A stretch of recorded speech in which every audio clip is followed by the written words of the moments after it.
sitten Opel Vivaro 9-paikkainen. 9-paikkainen Vivaro, 411 on ajettu. Ja käydään auton kimppuun. Keulasta huomataan, täällä on perhana isot ajovalonkiot, eli varmasti näkee ajaa tuolla pimeillä Suomen teillä. Keulasta muutenkin siisti kilometreilleen. Ei ole mitään isompia lommoja, naarmoja, ei ole minnekään supikoiran yli ajettu. Lohkolämmitin löytyy talveksi sitten auto. Konepellissä siellä täällä pienempiä kiveniskuja, mutta ei anneta se meno haitata. Ne kuuluu jo näille kilometreille. Umpiot ei kerää kosteutta, ne on kirkkaat. Tuulilasi on iso. Ja siellä meillä löytyy tommonen halkeama sieltä, mutta se ei meno haittaa. Käydään sit läpi puskipuolelle kylki. Se on hopeinen. Siellä on isot lasit.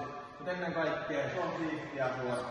Pientä roostetta voidaan löytää helmasta, mutta se nyt kuuluu asiaan ja oikeastaan syypään siihen, että tästä on puuttunut puraläppä, niin siinä tuleva omistajat voit sit ehkäistä tuon asian. Täältä meitä löytyy ihan hemmetin hyvät kesärenkaat. Tää on kyllä aivan viimeisen päällä. Täällä on varmaan semmonen 8 milliä pintaa, eli liikimai uudet ja totta kai omilla Opeliksen vanteilla. Sitten kun ollaan edelleen täällä asennossa, niin havaitaan, että perään täällä on myös astinlauda. Tää on kyllä aivan viimeisen päällä. Ja tämmönen iso rohjake kuin itäkin on, niin kehtaa kyllä vähän astuu tähän päälle. Se ei kyllä sano mulle mitään. Sitten avataan liukuovi, laaranovi auki siitä. Täällä meillä aukeaa nämä, mistä mä kehuinkin, nämä 9 paikkaa. Tässä on 3 ja edes sitten 3. Täältä löytyy vähän tunnelmavalaistusta autoon, asennettu sinne sun tänne, niin on mukava tuo mennä. Ja täältä takaa löytyy autosta sitten vielä toi oma ilmastointi.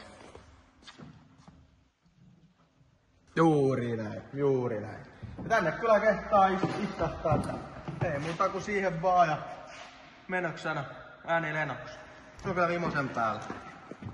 Ovi toimii hyvin sekä tukko toimii kyllä hyvin. Menee pehmeästi kiinni.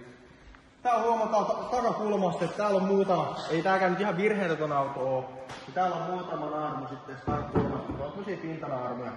Naarmuja, ne ei meno haittaa. Auto takaa siisti. Ei ole minnekään kylvitty. Säilynyt tosi hyvänä myös lastauslaituri, mikä on suhteellisen harvinaista. Eikä ole mitään roosteita, sanomisia. Tää on kyllä hyvin säilynyt.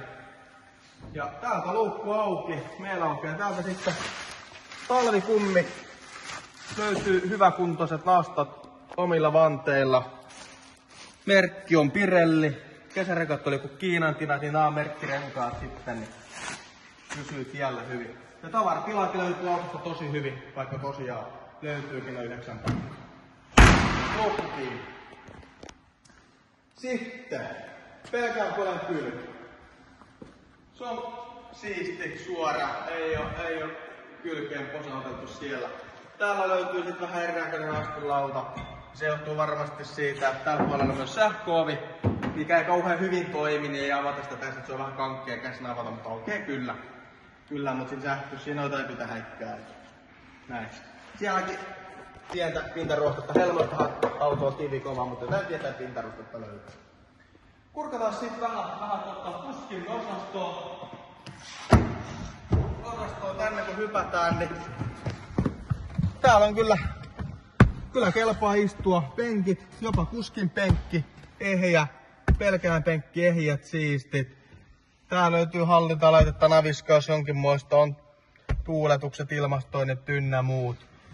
Löytyy 6-vaihteinen looto, pakki sieltä. Ja se mikä oikeastaan on kaiken kirsikkana kakun pää se, että auton lisävarustena löytyy vaha. Eli kelpaa sitten vahdellainen kun lähtee niitä henkilöitä ailuttamaan sitten, niin juu. Pyöräsi veihti käymään tosta, todistan, että tää toimii. Autoa löytyy siis tosiaan 2 avaimet. Ja autossa löytyy itse asiassa myös Webasto täältä, mutta leisautosto toimii, eli siinä pieni korjauskohde osaavalla. Autossa ei pala vikavaloja.